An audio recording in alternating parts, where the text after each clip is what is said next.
حضرت نوح علیہ السلام ان عظیم انبیاء میں سے ہیں جنہیں اللہ نے انسانیت کی ہدایت کے لیے مبعوث فرمایا۔ آپ کو ایک ایسی قوم کی طرف بھیجا گیا جو بت پرستی، گمراہی اور اخلاقی تباہی میں ڈوبی ہوئی تھی۔ وہ اپنے باپ دادا کے غلط عقائد کو مضبوطی سے پکڑے ہوئے تھے اور انہی روایات کو سچ مانتے تھے۔ معاشرہ ظلم، ناانصافی اور غرور سے بھرا ہوا تھا۔ کمزوروں پر ظلم کیا جاتا اور طاقت کو اصل حق سمجھا جاتا تھا۔ ایسے ماحول میں نوح علیہ السلام نے اللہ کے پیغام کو نہایت حکمت اور نرمی کے ساتھ پہنچانا شروع کیا۔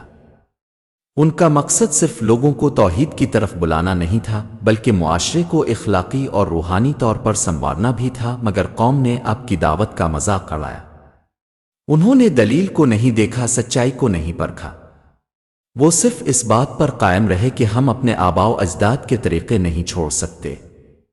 سرداروں نے لوگوں کو ڈرایا کہ اگر تم نوح کی بات مان لوگے تو ہماری طاقت ختم ہو جائے گی۔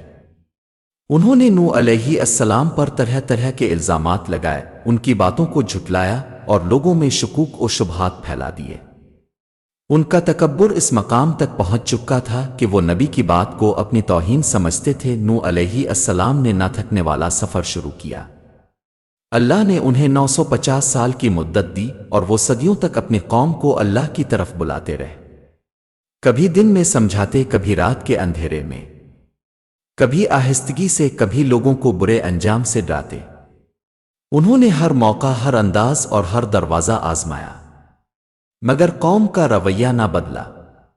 وہ ان کے سامنے کانوں میں انگلیاں ڈال لیتے، کپڑے اوڑھ لیتے اور آوازیں بلند کر کے حق کی بات کو دبانے کی کوشش کرتے۔ سردار لوگوں سے کہتے کہ اگر نوح واقعی اللہ کے نبی ہوتے تو ان کے پیچھے صرف غریب لوگ نہ ہوتے۔ یہ باتیں لوگوں کے دلوں میں اور زیادہ شکوک پیدا کر دیتی۔ وقت گزرتا گیا مگر ایمان لانے والوں کی تعداد بہت کم رہی، لیکن نوح علیہ السلام نے ہمت نہیں ہاری۔ انہوں نے قوم کی سختی، مذاق، ظلم اور بدتمیزی سب برداشت کی۔ وہ جانتے تھے کہ ہدایت دینا اللہ کا کام ہے اور ان کا کام صرف پیغام پہنچانا ہے۔ آخرکار ایک ایسا وقت آیا جب قوم اپنی بدترین حدوں کو چھو چکی تھی۔ وہ صرف انکار نہیں کر رہے تھے بلکہ اللہ کی رحمت اور اس کی پکڑ دونوں کا مذاق اڑا رہے تھے۔ انہوں نے کہا کہ اگر واقعی تم سچے ہو تو ہم پر عذاب لے آؤ۔ یہی جملہ تھا جس نے ان کی تقدیر پر مہر لگا دی۔ اللہ نے نوح علیہ السلام کو بتایا کہ تمہاری قوم میں اب کوئی ایمان نہیں لائے گا۔ یہ اعلان ان کی گمراہی کی آخری منزل تھی۔ اللہ نے حکم دیا کہ ایک کشتی بناؤ۔ اگرچہ وہاں سمندر نہیں تھا مگر نوح علیہ السلام نے بغیر سوال کیے اللہ کے حکم پر عمل شروع کیا۔ وہ لکڑیاں کاٹتے، انہیں جوڑتے، کیلیں ٹھونکتے اور دن رات محنت کرتے۔ قوم کے لوگ ہنستے تھے، مذاق اڑاتے تھے، کہتے تھے کہ تم پاگل ہو گئے ہو۔ وہ کہتے کہ اگر پانی آیا تو ہم خود کو بچا لیں گے، تم نہیں۔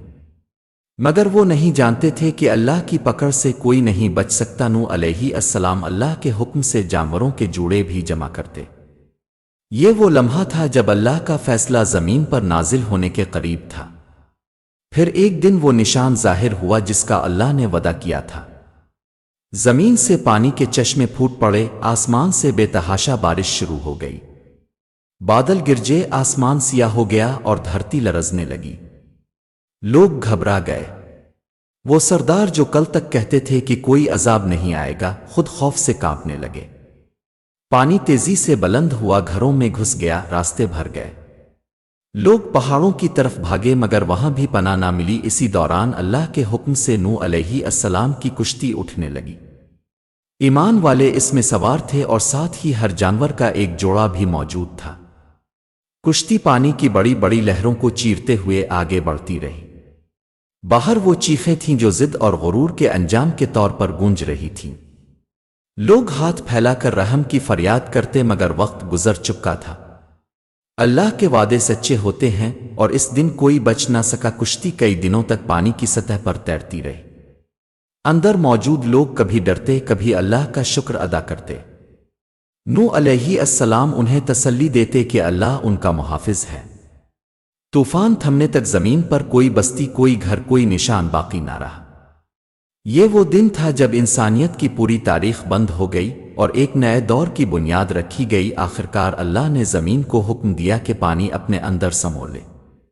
آسمان نے بارش روک دی اور پانی کم ہونا شروع ہوا۔ کشتی بہتے بہتے جبل جودی پر ٹھہر گئی۔ جب زمین خشک ہونے لگی تو اللہ نے نوح علیہ السلام کو حکم دیا کہ لوگ اور جانور کشتی سے باہر آ کر نئی زندگی کا آغاز کریں۔ وہ زمین جو کل تک گناہوں سے بھری تھی اب صاف ہو چکی تھی۔ وہ قوم جو تکبر کرتی تھی اب زمین کے نیچے تھی، اور وہ لوگ جو ایمان اور صبر پر قائم رہے تھے وہ زندہ تھے، اور ان کے ذریعے انسانیت کا سلسلہ ایک بار پھر شروع ہوا۔ حضرت نوح علیہ السلام کی قوم کا انجام ہمیں یاد دلاتا ہے کہ تکبر کا انجام ہمیشہ تباہی ہوتا ہے۔ جب انسان اپنے آپ کو بے نیاز سمجھنے لگتا ہے، جب وہ اللہ کے پیغام کو جھٹلاتا ہے، جب وہ دلیل اور سچائی کو ماننے سے انکار کرتا ہے، تو اس کا انجام عبرت بن جاتا ہے۔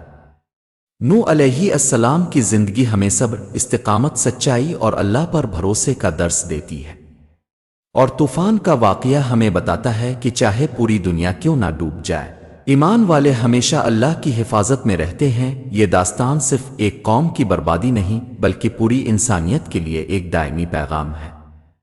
اللہ ظالموں کو مہلت تو دے سکتا ہے مگر چھوڑتا نہیں، اور وہ اپنے سچے بندوں کو کبھی تنہا نہیں چھوڑتا۔ یہی اس واقعے کی حقیقی حکمت اور اصل عبرت ہے۔ اگر ویڈیو اچھی لگی ہو تو ویڈیو کو لائک اور چینل کو سبسکرائب کیجیے گا۔